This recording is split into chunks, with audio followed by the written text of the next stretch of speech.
Respected members and trustees of BGCT, a loving greetings from Timothy Press Memorial School to each and every one of you at this AGM, coinciding with our 20th year of rural educational service. The present school premises of 4 acres, acquired as a barren, arid land in 2006, has been planted with a lot of trees, providing shade to all of us and green cover to the Mother Earth. This beautiful greenery around provides a nice environment to the students to have a happy learning at the school. During the first and second wave of the pandemic, the schools were ordered to be closed for 19 long months, and we had to resort to the home classes, unable to take up any hybrid learning methods as the parents could not afford smartphones. Our teachers went to the students' villages, collected them in small numbers, and kept them educationally engaged. Textbooks were also distributed at their doorsteps. And the schools were asked to reopen from November 2021 onwards, and the children were very happy to come back to the school. All the students were screened for fever, and along with the regular attendance, temperature attendance was also maintained so that we could check the virus spread among students. In December, we celebrated Christmas at the school with a special lunch with the students, sponsored by Miss Penelope Kirk. Dictionaries, books, and gifts were presented to the students. At the outset of 2022, following the spread of Omicron, there was again disruption of the functioning of the school during January, but later the situation improved and regular classes resumed. The school functioned until the 13th May and is closed now for summer vacation. The children are expected to come back for the new academic year on 13th June. The admission process for the new students is currently going on. A student strength of 150 is expected for the upcoming academic year. Dear friends, while many private schools are struggling to cope up with the economic impact and the tough situation arising out of the spread of the COVID virus and its aftermath, Timothy Press School is continuing to thrive with all your love, blessings, and continued support. We thank all of you for being part of this educational endeavor. Dear trustees and members, greetings of peace and joy from Swami Beard Dayananda Trust, Sister Rose Matthew, Brother John Martin, and all the trustees. With immense joy and gratitude, we share these few words with you. The coronavirus has destabilized the normal functioning of the trust activities. We have to close the daycare center for the children according to the government instructions. It will reopen on the 1st of June 2022. The trust has given educational support to 20 boys and girls. The tailoring and typing centers were closed and were opened in October 2021. It closed again in December due to corona spreading. From the month of May, we have opened the typing center. The tailoring center will be opened as early as possible. The daycare center for the elderly was closed from the start of coronavirus. Provisions were supplied to the homes of the old people. We are planning to reopen the center in the near future. Many old people are too weak to come to the center and they need to be cared for in their homes. Sister Rose is doing an excellent job visiting them in their homes and caring for them. We are sorry to say that recently one old person has died. The trust's financial position is stable. In the financial year 2021-22, we have spent around 88% of our donations received. 50% of our donations come from the Beard Griffith Charitable Trust. We are very grateful to you for your faithful and constant support. Thanking you all and praying for you for your good health and strength Sister Rose Matthew and all the trustees on behalf of Swami Beard Dayananda Trust. Thank you. Greetings and peace from Shantivanam. I hope all are good, healthy and safe. We are very grateful to you all for all the support to the ashram and to the poor all around us. In ashram, we are all safe and good. We are 12 monks in the ashram at present. The ashram was closed for the visitors for the past 2 years because of the pandemic. We are happy to say that the ashram is reopened for visitors from February 2022.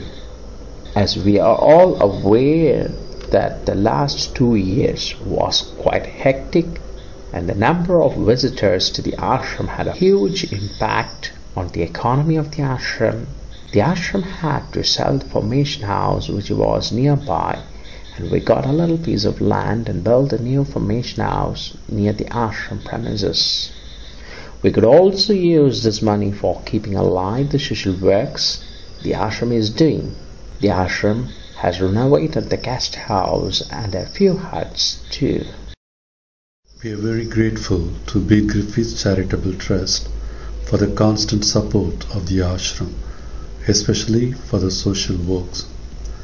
During the first phase of COVID, the ashram gave food and basic needs to 1,000 families in the villages, and during the second phase, we have helped around 1,200 families. We also distributed provisions for our employees in the ashram. In our old age home, we have 19 elderly people, 5 men and 14 women.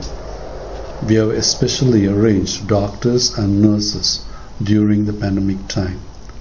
No one was affected during the pandemic time. In our creche, 33 poor children are benefited, 21 boys and 12 girls. During the pandemic time, to keep our children healthy, we provided dry rations every month. The same way we have done with the tuition centers in Virambur as well as Metumarudu. We have provided school fees and smartphones for the poor and semi-orphan students for the online class. Thank you. Dear friends of BGCT, greetings from Ananda Ashram. As you all know, I believe Ananda Ashram is a semi-hermetic community of sisters, that is Benedictine sisters of the Kamandulis order. At the same time, it is a society, that is an NGO, which can receive donations for charitable purposes. But we help the poor who come to us with their various individual needs. The main objectives of our society are to be a center of prayer and meditation for those who sincerely desire it from India and abroad, to provide daily labor for the poor in our surrounding villages, to help the poor and needy in all aspects for their uplift, and to help poor students, etc. Since ours is a very large area with individual huts spread over the land, we need labor to maintain the land and the huts, to make it conducive for prayer and contemplation for the guests who come to us. The wages we give them in turn help to feed them. While we use part of the donation you give to us for the wages, the rest we use to buy rice and provisions for the poor, for the education of the poor students and other charitable needs. As of now, we do not have any certainty of income from farming activities, as they need a lot of investment and labor which we cannot afford. Also, we don't want to take up any work which would disturb the sacredness of the place and our life. We are deeply grateful for your continuous help and support for our ashram, which means so much for us and our poor, and we hope that you continue to sustain us. Thank you. I'm going to say a little about the Trust's finances in 2021, as well as a bit about 2022. But before I do that, can I thank David Moore again for what he does in examining the Trust's accounts. 2021, of course, continued to be affected by the pandemic, but in many ways BGCT is fortunate in that a good proportion of its income continues to come from regular, usually monthly donations from many supporters. Total income in the year was a little less than £46,700. In 2021, we were able to afford grants to the 4 charities, Shantivanam, Ananda, the Swami B. Dayananda Trust and the Tim Pras Memorial School, totalling £62,200 odd. £44,750, almost 70% of all grants, went to the Tim Pras Memorial School. An important reason why we were able to provide this level of support for the school was the money raised by Mike Pras and Rennie Cadet in the 2019 Long Beach Marathon. Some of those funds were carried over into 2020 and 2021, but they can be spent only once. Grants are almost all of the Trust's expenditure, which was greater than income in 2021, so that fund and cash balances at the year end were down on the previous year. At previous AGMs, it has been suggested that we might use a route other than HSBC to transfer funds to India, and in 2021 we started to do that regularly, having done it once before as a trial. We continue to use Currencies Direct in 2022 and so far have transmitted £17,630, including the first, now quarterly instalment to the Tim Pras Memorial School. In April 2022, coinciding not entirely coincidentally with the 2nd anniversary of Dr. Tony Pras's passing and a flurry of associated fundraising, the Trust passed a significant milestone. Since its formation, it has raised over £1 million.